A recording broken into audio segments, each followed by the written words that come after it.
Everyone, my name is Nidhi Bhatnagar and welcome you all in this channel. तो आज के video में हम क्या सीखेंगे, देखो आज हम करेंगे इंग्लिश हिंदी का मिक्स। हम हिस्ट्री का चैप्टर करने वाले हैं क्लास 7th का, devotional paths to the divine. Basically ईश्वर से अनुराग की बात चल रही है यहाँ पर। इस चैप्टर को बुक मेरे सामने जो खुली है वो इंग्लिश मीडियम की खुली है और आपके सामने जो खुली है वो हिंदी मीडियम की है। सो दोनों ही बच्चे जो है इसका लाभ उठा सकते हैं। मैं यहाँ इंग्लिश में पढ़ती जाऊँगी और हिंदी में आपको एक्सप्लेन करती जाऊँगी। You may have seen people perform rituals of worship. भाई देखो, आपने लोगों को ना पूजा पाठ करते तो देखा ही होगा। रिचुअल्स करना मतलब पूजा पाठ करना, वर्शिप करना, ये रिचुअल्स ऑफ वर्शिप यही होता है, पूजा पाठ करना बेसिकली। ठीक है, जैसे आपने क्या करते देखा होगा, और आपने उन्हें सिंगिंग भजन गाते देखा होगा, कीर्तन करते देखा होगा, कव्वाली करते देखा होगा, और even repeating the name of God in silence. अकेले में बैठे होते हैं जैसे कि राधे राधे राधे राधे राधे राधे, राइट। तो इस तरीके से क्या करते हैं लोग, अपने ईश्वर के नाम का जाप करते हैं, ओम ओम ओम ओम ओम। ठीक है, तो ऐसा आपने करते देखा होगा साइलेंस में, शांति में। नोटिस किया होगा that some of them are moved to tears. और कई बार क्या होता है, आप देखते हैं कि लोग जो हैं उनकी आंखों में आंसू भर आते हैं। वो इतने ज़्यादा इंटेंस इनका डिवोशन हो जाता है, मतलब इंटेंस डिवोशन मतलब इतने भाव विभोर वो हो जाते हैं कि उनकी आंखों से आंसू गिरने लगते हैं। कई बार मंदिर में भी आप देखिएगा किसी किसी व्यक्ति को, वो इतना ज़्यादा भगवान की भक्ति में खो जाते हैं कि उनकी आंखों से आंसू गिरने लगते हैं। Such intense devotion of love of God is the legacy of various kinds of bhakti and Sufi movements that have evolved since the 8th century। बड़े ध्यान से चैप्टर को समझना, चैप्टर ट्रिकी है ये, नहीं तो ऊपर ऊपर से चला जाएगा तुम्हारे। देखो, ईश्वर के प्रति इस तरह का जो प्रेम है, ठीक है, इतना इंटेंस डिवोशन, इतनी ज़्यादा भावना, इतनी प्रेम भरी भावना, इतनी गहरी भक्ति, उन विभिन्न प्रकार के भक्ति और सूफी आंदोलन के देन है जो पहले हुए थे। भक्ति आंदोलन हुए, सूफी आंदोलन हुए, मतलब जब व्यक्ति धरती पर आया, तुम सोचो, तो उसको थोड़ी ना पता भगवान ज़्यादा कुछ नहीं पता। कुछ अच्छे संत आए, उनको जब इस तरह का ज्ञान था, ऋषि मुनि थे उन्हें ज्ञान था, तो वो लोगों ने धीरे धीरे धीरे धीरे सब लोगों के तक ये बात पहुंची होगी। तो इसमें वो ये कह रहे हैं कि लोगों तक ये भक्ति ये पहुंचाने का जो है, इस तरह की जो भक्ति पहुंची है, लेगेसी है, ये देन है। किसकी देन है? बहुत सारे भक्ति और सूफी मूवमेंट्स की, जो कि उद्भव हुए थे, इवॉल्व हुए थे, मतलब स्टार्ट हुए थे basically since the 8th century. अब ये याद कर लेना कि भक्ति मूवमेंट और सूफी आंदोलन कब स्टार्ट हुए थे, यहाँ से ये लाइन याद करने वाली हो गई। The idea of supreme God, supreme God मतलब परमेश्वर का विचार, परम ईश्वर, सुप्रीम गॉड, एक, right. Before large kingdoms emerged, अब इससे पहले कि बहुत बड़े बड़े राज्यों का उदय होता, इस शुरुआत से तो धरती पर बहुत बड़े बड़े राज्य नहीं थे। तो राज्यों के उदय होने से पहले, जब इमर्ज होना मतलब उदय होना, स्टार्ट होना, राइट, अपनी बुक पे लिखो स्टार्ट होना, उदय होना, लिख लिया। Different groups of people worshipped their own God और गॉडेस। तो अलग अलग प्रकार के समूह जो थे, है ना, डिफरेंट ग्रुप्स जो थे पीपल के, वो वर्शिप करते थे, पूजा करते थे अपने अपने गॉड और गॉडेस की, मतलब उनके अपने अपने देवी देवता थे। ठीक है, as people were brought together through the growth of towns, और धीरे धीरे क्या हुआ, नगरों का विकास हुआ, छोटे छोटे टाउन बनना शुरू हुए और लोग जो हैं आपस में मिलजुल कर रहने लगे। पहले तो व्यक्ति क्या था, जंगलों में रहता था, इधर उधर रहता था, न राजा ना राज्य, ऐसा कुछ था ही नहीं, डेवलपमेंट ही नहीं था इतना। फिर धीरे धीरे डेवलपमेंट स्टार्ट हुआ, जो है हमारे लोग जो है नगरों में आना शुरू हो गए, और नगरों में आना शुरू हुए तो एक दूसरे के कांटेक्ट में भी आना शुरू हुए। तो पढ़ो हिंदी में भी, बड़े बड़े राज्य के उदय होने से पहले भिन्न भिन्न समूह के लोग, भिन्न भिन्न ग्रुप्स के लोग अपने अपने देवी देवताओं की पूजा करते थे। नहीं, पहले अपने अपने देवी देवताओं की पूजा करते थे, और जब टाउन्स का विकास हुआ और व्यापार तथा साम्राज्यों के माध्यम से वो एक साथ आते गए, क्या हुआ, चलो इंग्लिश में आ जाओ वापस। As people were brought together through the growth of towns, trade and empires, trade व्यापार की वजह से भी लोग एक दूसरे के कांटेक्ट में, एम्पायर जब साम्राज्य बने तो भी एक दूसरे के माध्यम से वो लोग जो हैं एक दूसरे के कांटेक्ट में लोग आने लगे। New ideas begin to develop, और अब जो थे नए नए विचार विकसित होने लग गए, नए नए आइडियाज डेवलप होने लग गए। The idea that all living things pass through countless cycles of birth and rebirth, performing good deeds and bads came to be widely accepted. अब एक आइडिया आया, ये बात बहुत लोगों ने स्वीकार कर ली, क्या, बहुत व्यापक रूप से ये स्वीकार की गई कि जितने भी जीवधारी हैं, जितने भी ह्यूमन बींग्स हैं, जितने भी, चाहे वो कोई भी हो जिसमें जान है, अच्छे और बुरे कर्म करता व्यक्ति, और जीवन और मरण मतलब जिंदा रहना और मर जाना, और फिर से वापस से जिंदा हो जाना, मतलब पुनर्जीवन आना, आप मरते हो फिर रीबर्थ होता है आपका, ये सब एक अनंत चक्र है जिससे हम गुजरते जाते हैं। इस तरह के विचार जो हैं सामने आए। आज भी आप लोग यही मानते हो ना कि जब हम मर जाएंगे तो फिर हमारा दोबारा जन्म होगा, और हम अच्छे कर्म करेंगे तो अच्छा जन्म मिलेगा, खराब करेंगे तो खराब मिलेगा, या हम जैसा जीवन जी रहे हैं वो इसी वजह से है जो हमने कर्म किया, चाहे अच्छा चाहे खराब, ठीक है। तो the idea that all living things पास होते हैं through countless cycles of birth, मतलब बस मरते जाओगे पैदा होते जाओगे, मरते जाओगे पैदा होते जाओगे, काउंटलेस है, बार बार ऐसे आपका रीबर्थ होगा और परफॉर्मिंग आप करोगे गुड डीड्स और बैड डीड्स। ये सब जो है लोग आइडिया इसको एक्सेप्ट करने लगे कि हाँ यही होता है। Similarly the idea that all human beings are not equal even at birth gained around during this period. आप एक इस प्रकार का विचार भी गहराता चला गया है कि जो सभी लोग हैं ना जन्म के समय बराबर नहीं होते। अब ये बात क्या है कि सभी लोग जन्म से बराबर नहीं होते। अब भाई राजा के घर जो बेटा पैदा होगा वो एक राजकुमार होगा, उसका जीवन बिल्कुल भिन्न होगा एक ऐसे व्यक्ति जो मजदूर के घर पैदा हुआ है। तो जन्म के समय सब बराबर कहाँ हुए, समझ आए कि जन्म के समय सब बराबर कहाँ हुए।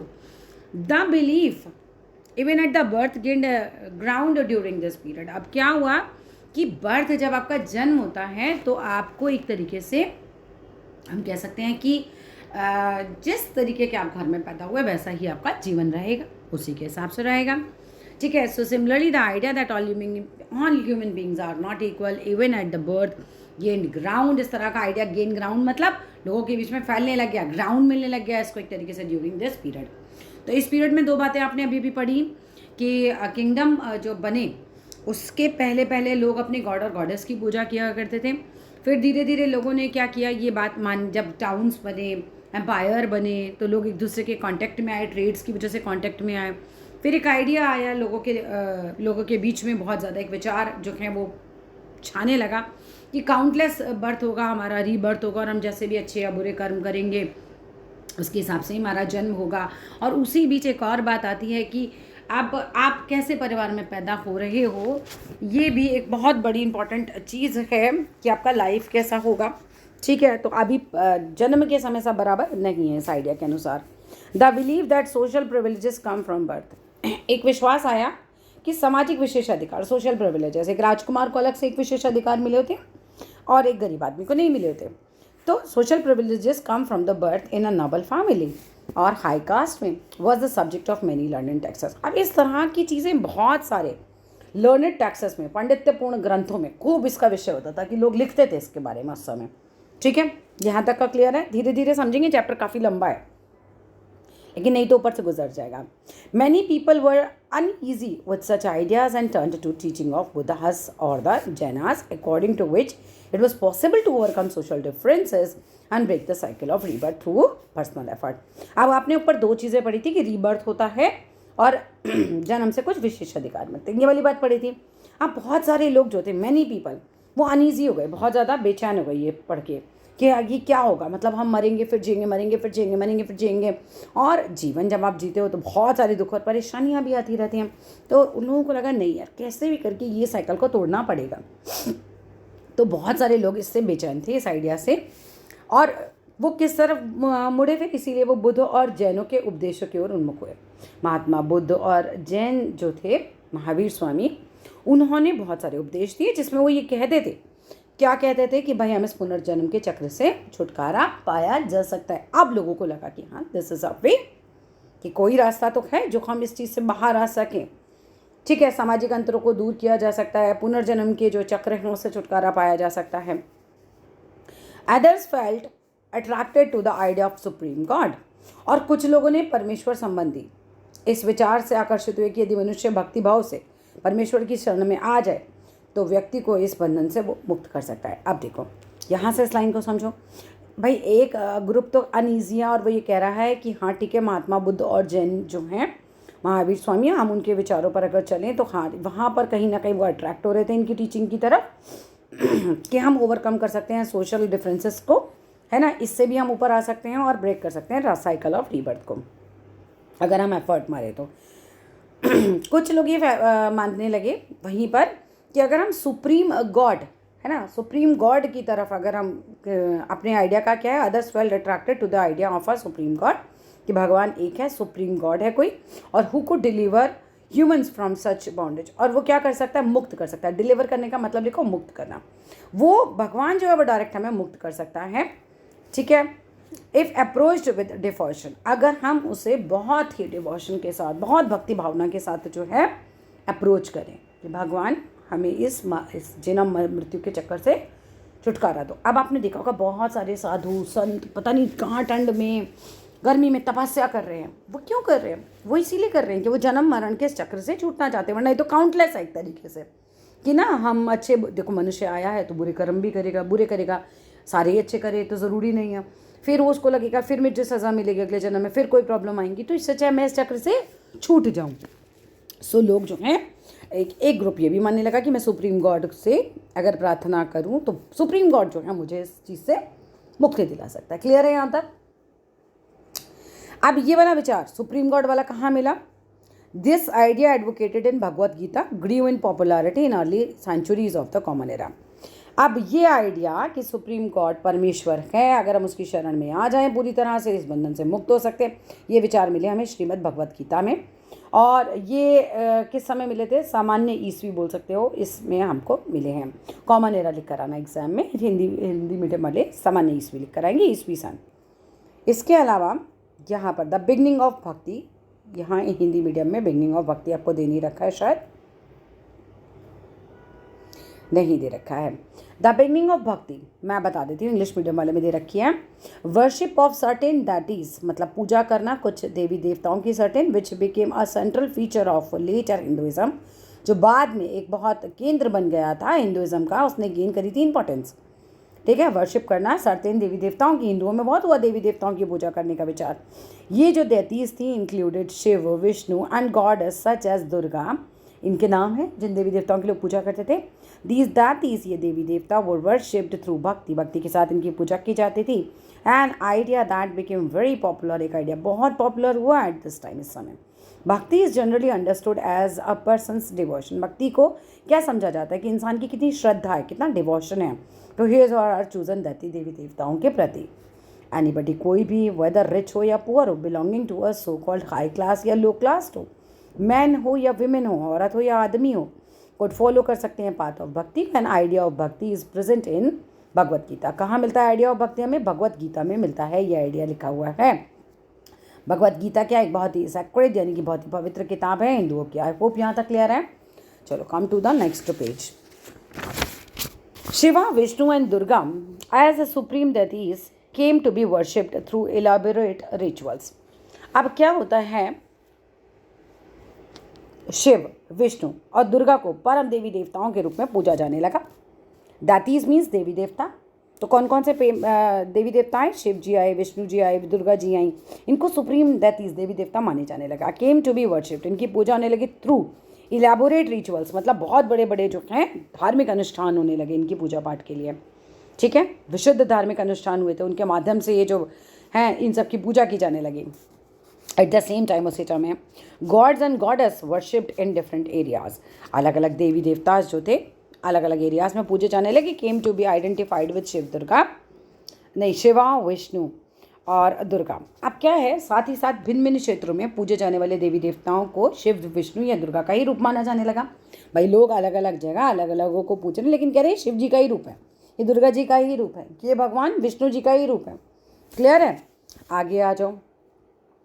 Local myths and legends in the process, इस प्रोसेस में लोकल माइथ्स, लोकल मिथक जो हैं या फिर लेजेंड्स, किस्से कहानियाँ, become a part of the Puranic, नहीं this is Pauranik stories and methods of worship recommended in Puranas were introduced into local cults. आप ये समझो अच्छे से, इसी प्रक्रिया में कि ये शिव जी का रूप है, विष्णु जी का रूप है या दुर्गा जी का रूप है, बहुत अलग अलग कहानियाँ, किस्से कहानियाँ आने लगे, पौराणिक कथाओं के ये अंग बन गए। पुराणों में पूजा की जिन पद्धतियों की अनुशंसा की गई थी उन्हें स्थानीय पंथों ने भी अपना लिया। पुराणों में बेसिकली जिस तरीके की पूजा मेथड्स जो बताए गए थे वर्शिप के, जो रिकमेंड किए गए थे मेथड्स पुराणों में, ठीक है, उसे लोकल पंथों ने, अलग अलग पंथ भी आए थे, संप्रदाय आए, पंथ आए, ठीक है, ग्रुप ऑफ पीपल समझ लो, ठीक है। सो अलग अलग टाइप के पंथ आए थे, इन्हें कल्ट्स बोलते हैं। तो उनमें भी जो हैं ये तरीके फेमस होने लगे। Eventually the Puranas also laid down that it was possible for devotee to receive the grace of God। अब आगे चलकर पुराणों में भी इस बात का उल्लेख हुआ, जो हमारे बड़े बड़े ग्रंथ हैं, हमारे पुराण हैं, उनमें भी इस बात का जिक्र हुआ कि भक्त भले ही किसी भी जाति पाति का हो, ठीक है, किसी भी जाति पाति का हो, लेकिन वो क्या कर सकता है, सच्ची भक्ति से ईश्वर की कृपा को प्राप्त कर सकता है। यहाँ तक क्लियर है?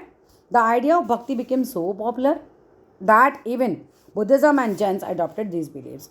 अब ये भक्ति का आइडिया जो है बहुत ही ज़्यादा फेमस हो गया, और जो बौद्धिस्ट थे, जो बौद्ध विचारधारा को मानने वाले लोग थे, जो जैनीस थे, वो भी इन पर विश्वास करने लगे। भक्ति पर लोगों का विश्वास हो गया। क्लियर है यहाँ तक? You can observe this process, आप आज भी इस प्रोसेस को ऑफ लोकल माइट्स या फिर लेजेंड्स, मतलब किस्से कहानियाँ, receiving wider acceptance even today. आज भी लोग इनके काफ़ी स्वीकृति देते हैं, मतलब इन कहानियों को एक्सेप्ट करते हैं। हाँ, ऐसा हुआ होगा, वैसा हुआ होगा। देवी देवताओं के बारे में जो कहानियाँ, स्टोरीज हम पढ़ते हैं, तो लोग मानते हैं, उनको एक्सेप्ट करते हैं। Can you find some examples around you? क्या तुम्हें अपने आसपास कुछ एग्जाम्पल्स मिलते हैं? You can observe this process of local myths and legends receiving wider acceptance even today. Can you find some examples around you? भाई देवी देवताओं के बारे में कितनी सारी कहानियाँ हैं। विष्णु जी ने ये कहा, शिव जी ने ये कहा, उस समय ये हुआ था, वो हुआ था। तो तुम एक्सेप्ट करते हो ना इन कहानियों को, मानते हो ना इन्हें? आगे आओ। अ न्यू काइंड ऑफ भक्ति इन साउथ इंडिया। दो नई तरीके की भक्ति मिली साउथ इंडिया में, नयनार और अलवर। अब नयनार और अलवर के बारे में भी ध्यान से पढ़ लेना।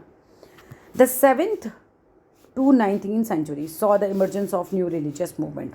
7वीं से 9वीं शताब्दियों के बीच में, टाइम पीरियड याद कर लो, बड़े नए नए धार्मिक आंदोलन हुए, बहुत रिलीजियस मूवमेंट हुए, धार्मिक आंदोलन, रिलीजियस मूवमेंट। क्लियर है? Led by Nayanars. जो किसने शुरू किए थे? नयनार। जो कि नयनार कौन थे? संत थे, जो शिव जी को डिवोटेड थे, मतलब शिव जी को मानते थे, ऐसे संत थे। नयनार कौन थे? ऐसे संत थे जो किसको डिवोटेड थे? शिव जी को। एंड अलवर कैसे संत थे? जो विष्णु जी को डिवोटेड थे। तो दोनों संत हैं, दोनों ग्रुप्स जो हैं संतों के ग्रुप हैं। नयानार्स भी एक संतों का ग्रुप है जो शिव जी को डिवोटेड है, और अलवर्स जो हैं संतों का ग्रुप है जो विष्णु जी को डिवोटेड है। Who came from all caste including those consider untouchables like the Pulaiyars and Panars. अब ये दोनों ग्रुप आए कहाँ से हैं? ये संत सभी जातियों के थे, सभी जातियों के। भाई जब बंदा पैदा होता है तो संत थोड़ी होता है। अब मैं मान लीजिए किसी जाति की हूँ, आज मैं संत बन जाऊंगी, तो मैं किसी न किसी जाति को तो पीछे बिलोंग करती हूँ। तो ऐसे ही संत भी किसी न किसी जाति को तो पहले बिलोंग करते होंगे। तो उन्होंने कहा ये सभी जातियों के संत थे, जिसमें पुलैया और पनार जैसी अस्पृश्य समझे जाने वाली जातियाँ भी शामिल थी। यानी कि हमने ये समझा कि नयनार जो संत थे या अलवर जो संत थे, वो ऐसी जातियों से भी आए थे जिन्हें लोग अनटचेबल्स मानते थे, लेकिन ये लोग बाद में संत बन गए। और अनटचेबल्स कौन कौन से? दो नाम आपको दिए गए हैं, उनका नाम दिया गया है पुलैया और पनार। पुलैयार और पनार्स, ठीक है। ये क्या थी? अनटचेबल्स, ठीक है। और ये बाद में क्या बने? ये संत बन गए थे। कौन कौन से संत बने? नयनार्स बने जो कि डिवोटेड हैं शिव जी को, और अलवर्स बने जो डिवोटेड हैं विष्णु जी को। कोई डाउट है यहाँ तक? आगे आ जाओ। They were sharply critical of the Buddhist and Jains. ये बुद्ध को, है ना, बौद्धों को और जैनों के बड़े आलोचक थे। तो ये भी पूछा जा सकता है तुमसे कि नयनार और अलवर्स किसकी आलोचना ज़्यादा करते थे, किसके क्रिटिक्स थे? तो बौद्धिज्म का और जैनिज्म, इनकी, बौद्धिस्ट के और जैनीस के। And pursued ardent love of Shiva and Vishnu as the path of salvation. और ये लोगों को क्या बताते थे? ये कहते थे शिव जी और विष्णु जी, उनके सच्चे प्रेम की बात ये करते थे और उन्हीं को मुक्ति का मार्ग बताते थे। मुक्ति मीन्स व्हाट? कि आप जन्म मरण से छूट जाएं, बस आप एक परम भगवान में लीन हो जाएं, बस उसका अंग बन जाएं, आपका जन्म मृत्यु खत्म हो जाए। They drew upon the ideas of love and heroism as found in Sangam literature. अब ये किस चीज़ पर बहुत ज़्यादा प्रभाव वो डालते हैं? उन्होंने संगम साहित्य, संगम साहित्य क्या है ध्यान से समझो, तमिल साहित्य का एक प्राचीनतम उदाहरण। जैसे तुम्हारे अपने साहित्य होते हैं, अपनी किताबें होती हैं, ऐसे तमिल में भी एक साहित्य है संगम साहित्य। उसका प्राचीनतम उदाहरण सामान्य सन यानी ईस्वी सन की प्रारंभिक शताब्दियों में लिखा गया था। में समाहित प्यार और शूरवीरता के आदर्श को उन्होंने अपनाकर भक्ति के मूल्यों का में समावेश किया। इंग्लिश में समझो इंग्लिश वाले बच्चे। दे drew upon the ideas of love and heroism. ये किस तरह के आइडियाज़ पे बात करते थे? प्यार किसके प्रति? भगवान के प्रति। And heroism as found in Sangam literature मिला है, जो कि अर्लीस्ट एग्जाम्पल है तमिल लिटरेचर का, और कंपोज किया गया था ड्यूरिंग द अर्ली सेंचुरीज में, स्टार्टिंग में जब कॉमन एरा स्टार्ट हुआ था। And blended them with the values of भक्ति। और इसमें क्या? भक्ति के वैल्यूज़ को भी इन्होंने ब्लेंड कर दिया, मिक्स कर दिया। The Nayanars and Alvars went from places to places. अब संत थे, जगह जगह गए, कंपोजिंग एक्यूसाइड्स, मतलब बहुत ही सुंदर पोएम्स इन्होंने कंपोज की इन प्रेज ऑफ द दैतीज। देवी देवताओं के बारे में इन्होंने बहुत अच्छी अच्छी प्रशंसा में देवी देवताओं की सुंदर कविताएं इन्होंने रची। और क्या किया? Enshrined in the villages they visited and set them to music. ये जिस भी स्थान पर जाते थे, गांव में जाते थे, वहाँ स्थानीय देवी देवताओं, जो उस जगह के देवी देवता थे, उनकी प्रशंसा में सुंदर सुंदर कविताएं रच देते थे और उन्हें संगीतबद्ध करके म्यूज़िक की फॉर्म में जगह जगह गाया करते होंगे, संगीतबद्ध करते थे अपनी कविताओं को। समझ में आया? इसके बाद आ जाइए नेक्स्ट, नयनार और अलवर। नयनार्स और अलवर, देयर वर 63 नयनार्स, यहाँ से याद करने वाला पॉइंट है। Who belong to different caste backgrounds, जो अलग अलग। नयनार हमें पता है कि हमने कहा कि वो अस्पृश्य जाति तक से आते थे, अलग अलग जातियों के मिक्सचर थे इस तरह के संत। तो 63 नयनार्स माने गए जो डिफरेंट कास्ट बैकग्राउंड से आते थे। जैसे कोई पॉटर था, पॉटर मतलब क्या होता है भाई, जिसे हम कह सकते हैं जो मिट्टी के बर्तन बनाता है। अनटचेबल्स थे, वर्कर्स थे, पीजेंट्स थे, हंटर्स थे, सोल्जर्स थे, ब्राह्मण्स थे और चीफ्स थे। ये अलग अलग बैकग्राउंड से आ रहे हैं। बैकग्राउंड बताया कि इतनी वैरायटी से नयनार्स जो हैं हमारे बने थे। The best known among them वर, इनके बीच में जो नयनार थे, बेस्ट नयनार्स कौन कौन से थे? नाम याद करो, अपार, संबंदर, सुंदरार और मणिक व सागार। सागार, ठीक है। इनकी स्पेलिंग्स आपको याद करनी पड़ेंगी। हिंदी में भी पढ़ लेते हैं। कुछ कुल मिलाकर 63 नयनार थे जो कि कुम्हार थे। कुम्हार मतलब जो मिट्टी के बर्तन बनाए। अस्पृश्य, जिन्हें आप अनटचेबल्स बोलते हो, ऐसे काम वाले लोग थे। किसान थे, शिकारी थे, सैनिक थे, ब्राह्मण थे और मुखिया भी थे, चीफ्स भी थे। ऐसी अनेक जातियों में लोग पैदा हुए थे और सबसे ज़्यादा प्रसिद्ध जो थे कौन थे? अपार थे, संबर्दर थे, सुंदरार थे और मणिक व सागार थे। उनके गीतों के 2 संकलन हैं। 2 संकलन कौन से हैं? तेवरम और तिरुवाचकम। इन्होंने गीत संकलित किए थे, जगह जगह देवी देवताओं पर गीत बनाते थे। तो इनके 2 संकलन कौन कौन से थे? तेवरम और तिरुवाचकम। देयर वर 12 अलवर्स, 12 प्रकार के अलवर पाए गए थे। अलवर की संख्या 12 थी। Came from equally divergent backgrounds, ये भी बिल्कुल अलग अलग ही डाइवर्जेंट मतलब भिन्न भिन्न प्रकार की पृष्ठभूमियों से आए थे। द बेस्ट नोन बींग, सबसे बढ़िया जाने जाने वाले कौन से थे? सबसे ज़्यादा किसको जानते हो? सर्वाधिक प्रसिद्ध कौन थे? पेरिया अलवर, उनकी पुत्री अंडाल, तोंडर डिप्पोडी अलवर और नम्माल वार। अब इनकी स्पेलिंग अच्छे से याद कर लेना। उनके गीत दिव्य प्रबंधम में संकलित हैं। ये दिव्य प्रबंधम कोई किताब समझ लो, कोई बहुत बड़ा ग्रंथ समझ लो। इन्होंने जो गीत लिखे, अलवर्स ने जो लिखे, वो किस में है? दिव्य प्रबंधम में है। यहाँ तक क्लियर है? Between the 10th and 12th centuries, the Chola and Pandya's king built elaborate temples. अब क्या होता है, 10वीं से 12वीं सदियों के बीच में चोल और पांड्या राजाओं ने अनेक धार्मिक स्थलों में बड़े बड़े मंदिर बनवा दिए। इलेबोरेट मीन्स विशाल, टेम्पल्स बनवाए around many of the shrines, है ना। Visited by Sant and poets. अब इन मंदिरों में कौन आता था? बहुत सारे संत आते थे, बहुत सारे कवि आते थे और स्ट्रेंथन करते थे लिंक बिटवीन भक्ति ट्रेडिशन को और टेम्पल वर्शिप को। पहले उतना टेम्पल वर्शिप नहीं होता होगा, लेकिन जब ये बनने लगे तो लोग वहाँ पर भक्तों गाने लगे, पूजा करने लगे, तो ये एक रिलेशन बन गया, ठीक है, भक्ति में और टेम्पल्स में। This was also the time when the poems were compiled. ये वो समय भी आया 10th और 12th सेंचुरी का जब इनकी पोएम्स कंपाइल की गई, ठीक है।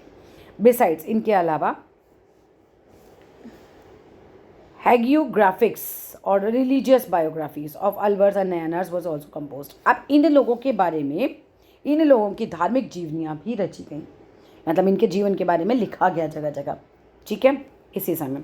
Today we use these texts as sources for writing stories of bhakti tradition. अब इनके बारे में जब लिखा गया होगा, नयनार्स के बारे में, अलवर्स के बारे में, तो हम इनकी जीवनियों से बहुत कुछ जान पाते हैं, इतिहासकार उनसे बहुत कुछ जान पाते हैं पास्ट में क्या क्या हुआ होगा भक्ति के बारे में। क्लियर है यहाँ तक? अब यहाँ पर पढ़ लो, राइटिंग ऑफ सन्स लाइफ, ये क्या है? हैगियोग्राफी, ठीक है, हैगियोग्राफी, स्पेलिंग याद कर लेना भाई इसकी। भक्त और भगवान, यहाँ पर ये हिंदी में ज़्यादा डिफिकल्ट है, इंग्लिश में फिर भी समझना आसान है, वैसे इसमें से क्वेश्चन आएगा नहीं, फिर भी बता दे रहे हैं क्या है। This is the composition of मणिकवा सागार।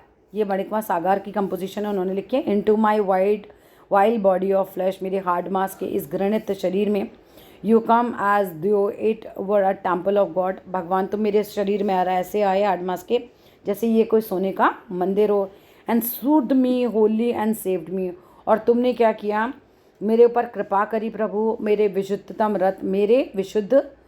रत्न हो, तुमने मुझे सांत्वना देकर बचा लिया। O God of grace, O gem most pure, sorrow and birth and death and illusion you took from me and set me free. O bliss, O light, I have taken refuge in you and never can I be parted from you. मैं तुमसे कभी अलग नहीं हो सकता। हिंदी में फटाफट समझ लो, यहाँ से कोई क्वेश्चन नहीं आएगा। मणिकवा सागर की एक रचना थी। उन्होंने कहा भगवान के लिए कि मेरे इस हार्ड मास के इस घृणित पुतले में तुम आए। भगवान कहते हैं ना हमारे अंदर बसते हैं, जैसे कोई सोने का मंदिर हो मेरा शरीर और तुम उसमें आकर रहने लगे हो।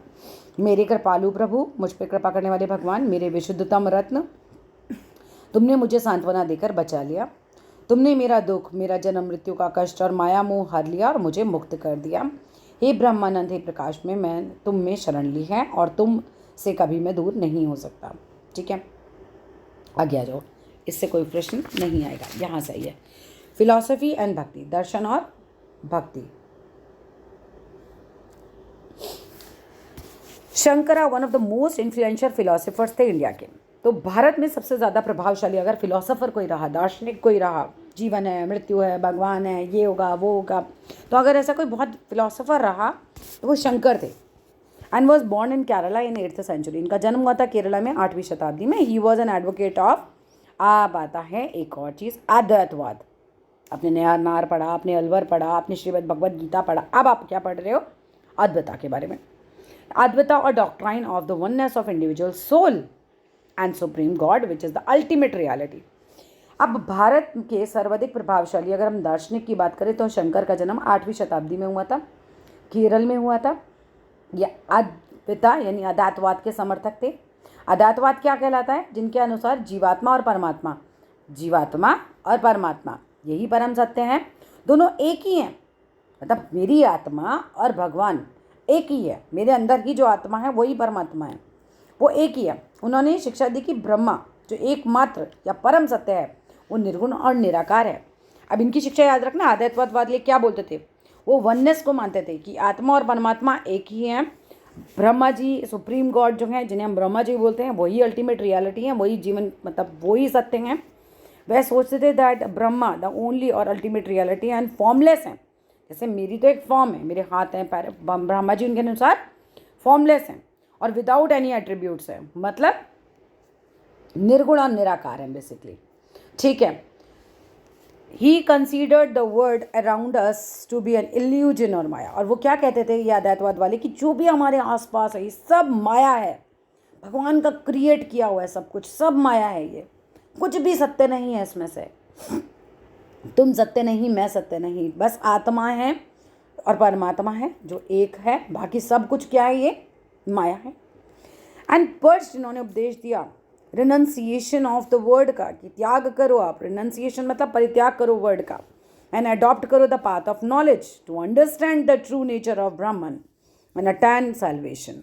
अब ध्यान से समझ लो, शंकर ने हमारे चारों ओर संसार को कहा कि मिथ्या है, माया है, संसार का त्याग करने को उन्होंने कहा, संन्यास लेने को कहा, और ब्रह्मा की सही प्रकृति को समझने के लिए उन्होंने बताया हमें, और मोक्ष प्राप्त करने के लिए ज्ञान के मार्ग को अपनाने का उपदेश दिया कि अगर तुम इस जन्म मरण, इस माया से मुक्ति चाहते हो तो मोक्ष प्राप्त करो।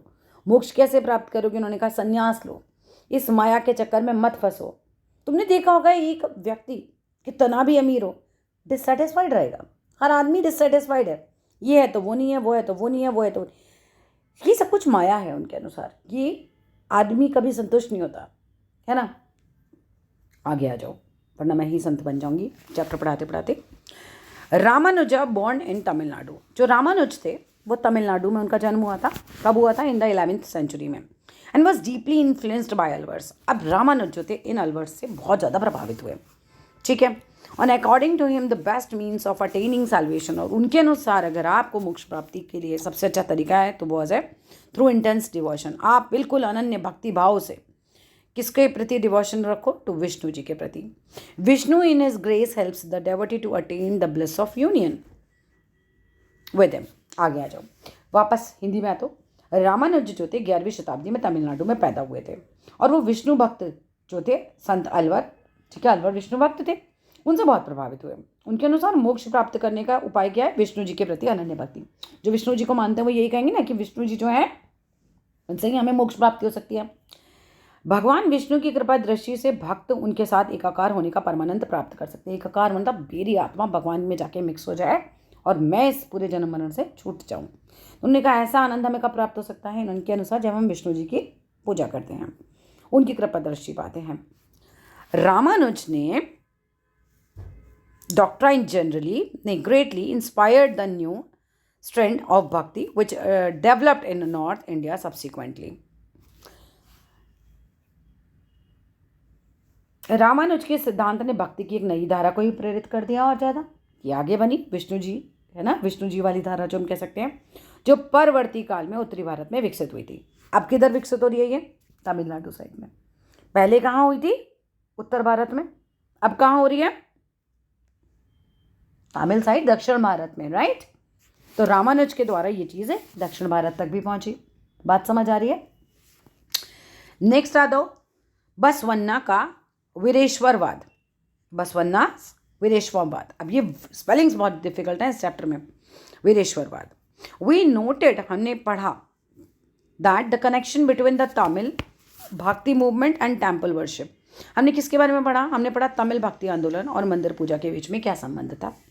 This in turn led to a reaction, इससे एक प्रतिक्रिया हुई, that is best represented in, ये कहाँ सबसे ज़्यादा बेस्ट रिप्रेजेंट हुई?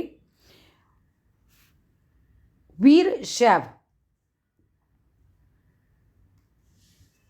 पढ़ो वापस। हमने पढ़ा कि तमिल भक्ति आंदोलन और मंदिर पूजा के बीच क्या संबंध है। इसके परिणाम स्वरूप जो प्रतिक्रिया हुई वे बसवन्ना और अल्लम्मा प्रभु और अक्कलम महादेवी जैसे उनके साथियों द्वारा जो प्रारंभ किए गए वीरशैव आंदोलन में स्पष्ट दिखाई देती है। इन सबके नाम याद कर लेना, ठीक है। आगे आ जाओ।